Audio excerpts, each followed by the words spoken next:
Hello and welcome to the 2020 House races. Now, before we get started, please go down below and subscribe. The end of the month goal is to hit 170 subscribers. We are 9 away. And if you already have subscribed or you're just subscribing now, go hit that notification bell to get notified when new videos come out. So let's get started.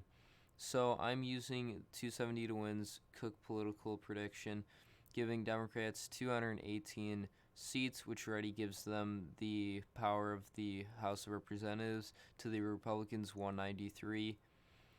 I got the 2018 results up, and I got RCP's 2020 generic congressional vote. So last time it was around, I think it was 9. Now it's averaging out as a 5.5. So that is a shift back towards the Republicans by about 4 points. So let's get started. We're going to start up here in the state of Maine. It's 2nd Congressional District, which narrowly went to the Democrats. And Trump won this area by around 10% last time, with Trump on the ballot and the Senate race there too. I think that the district will flip back to the Republicans in the lean column. We're going to move down here into the state of New York now. We're going to start in the 22nd district, which last time went to the Democrats by about 4,000 votes. This is usually a more lean Republican area, sometimes likely. So I think this area will also flip. But in New York's 19, this I see as more of a lean Democratic area. The Democrats did pretty well here, and I think they'll do pretty good there again. Oh no, that's not what I wanted to do here. And last district here, New York's 11th. It flipped, giving the Democrats a lead win. There was the only thing with this district here is there wasn't a lot of turnout. So this was actually expected to go to the Republicans, and it didn't. So I think with now higher turnout, the presidential race, it'll flip back. Moving into the state of Pennsylvania, Pennsylvania's 10th district. It went to the Republicans by about 2.6% or 3.6%, sorry. This is an area I could see them winning again. Probably in the likely column because, first of all, there isn't going to be two huge races going on in Pennsylvania. There's the governor one and the Senate one, which there were both two popular Democrats on the ballot, which got more vote out, which I could see this district going into the likely margin with Trump on the ballot, getting extra Republican support out here. Even though there's also going to be a Democratic nominee, this is more of a Republican district, and I could see it going to the Republicans again. In New Jersey's 3rd district, I think this was the narrowest one out of here. New Jersey had a lot of flips in 2018, and District 3, yeah, it was expected, but most of the time this is a pretty Republican district, and with its narrow win for the Democrats, I think the Republicans could flip that back.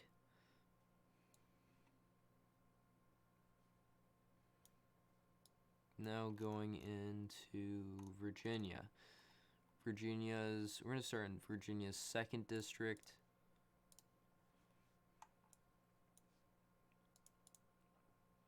Democrats won here by about 6,000 votes in an area expected to go to the Republicans. Pretty low turnout there, and I think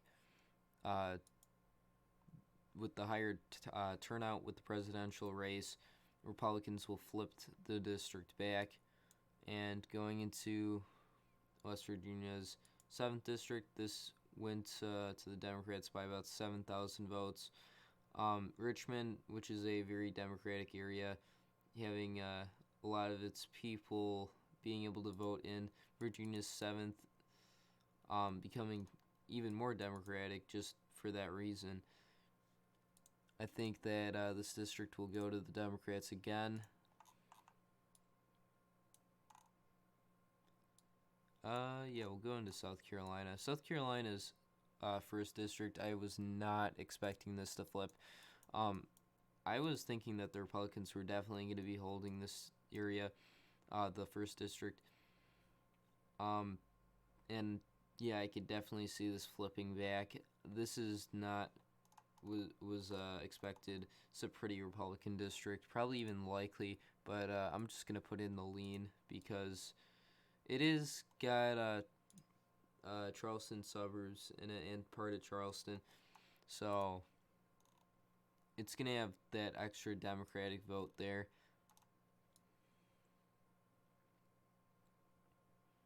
Going into the state of Georgia, these are going to be two very close districts, District 6 and 7. Last time District 6 went to the Democrats by 4,000, and Republicans got this district by about 400 and something votes. With Georgia becoming more Democratic, but also with 2 Senate seats up for election, I think the 6th district will stay with the Democrats, and the 7th will tilt towards the Republicans.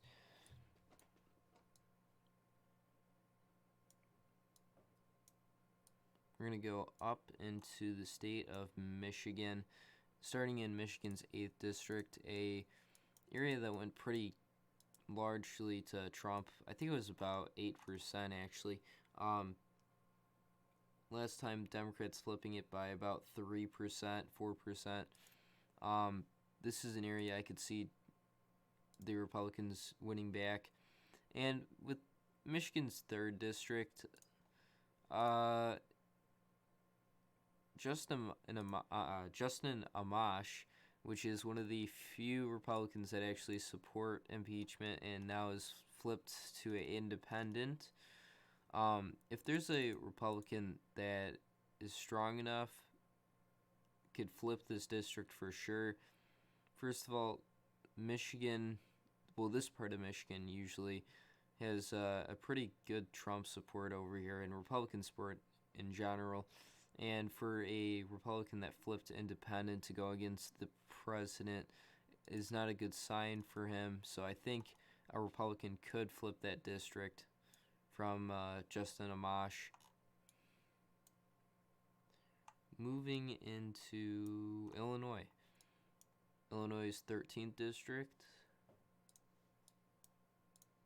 went to the Republicans by 0.8%. Springfield is actually a city that's actually pretty Republican for what it should be. It does have somewhat of St. Louis nearby, which could leak some Democratic votes in here. But in general, I think this is a district that will stay probably even in the likely column. Actually, no, this is probably, yeah, likely. In Illinois' 14th district, Laura Underwood beat Randy Hultgren by about 5%. This area is a little different for the House over here. It goes usually Republican, but sometimes goes Democrat, and Underwood, which I think supports impeachment, in an area of independent voters. I tilt that towards the Republicans.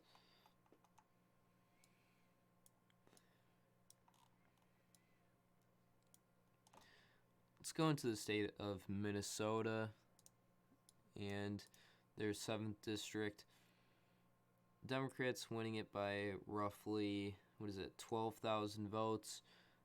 Amy Klobuchar was on the ballot, very, very popular Democratic senator, in the state of Minnesota, as well as Tina Smith, pushing out a vote here. But this would be a very close district.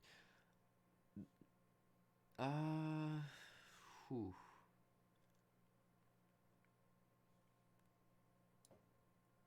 I'm gonna say that it's gonna tilt Democrat.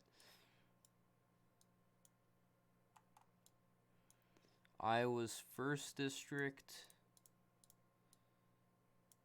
it was flipped by about 5%, or 17,000 votes. It's got Cedar Rapids in it.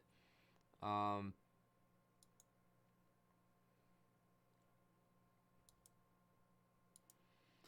think this district will stay with the Democrats by about a lean margin.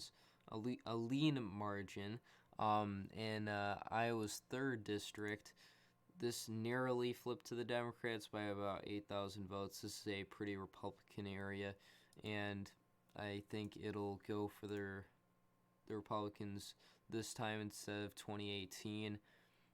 In Iowa's 2nd, the Democrat Dave Losbach, I think he retired, and this went to Trump by a pretty large margin, this district. I think this could lean.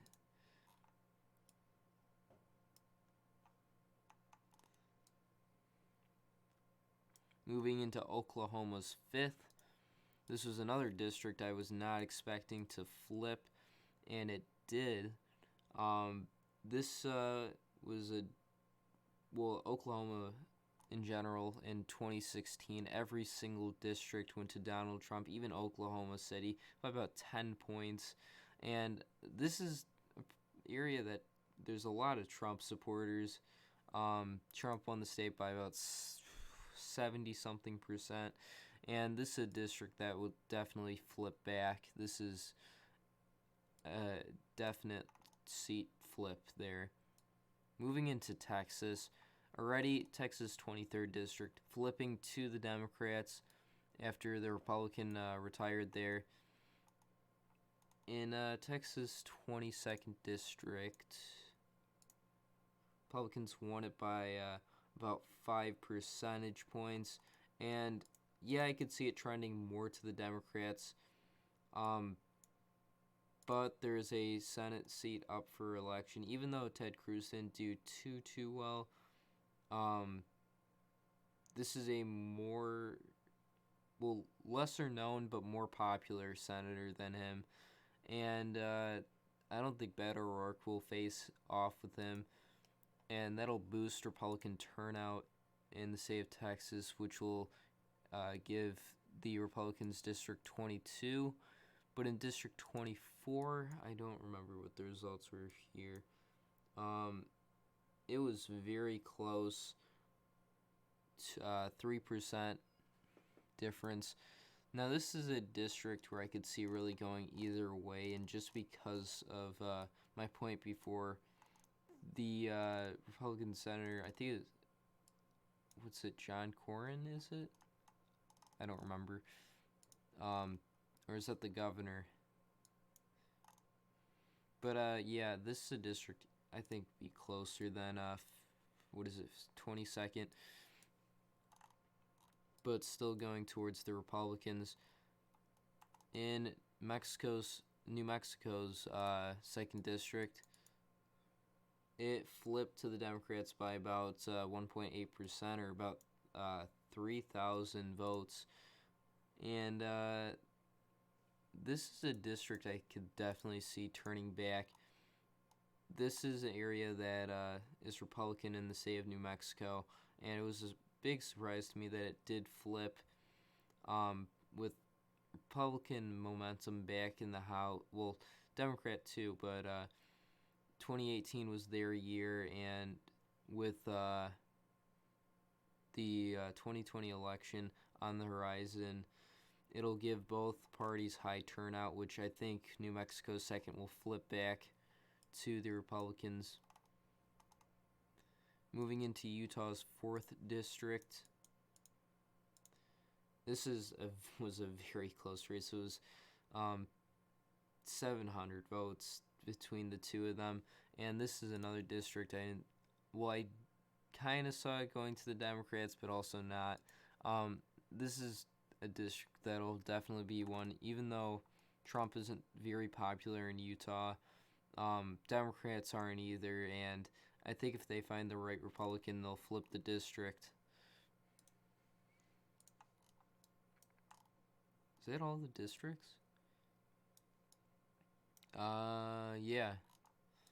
So, ending off with the Republicans picking up 12 seats to the Democrats, 223 to their 212.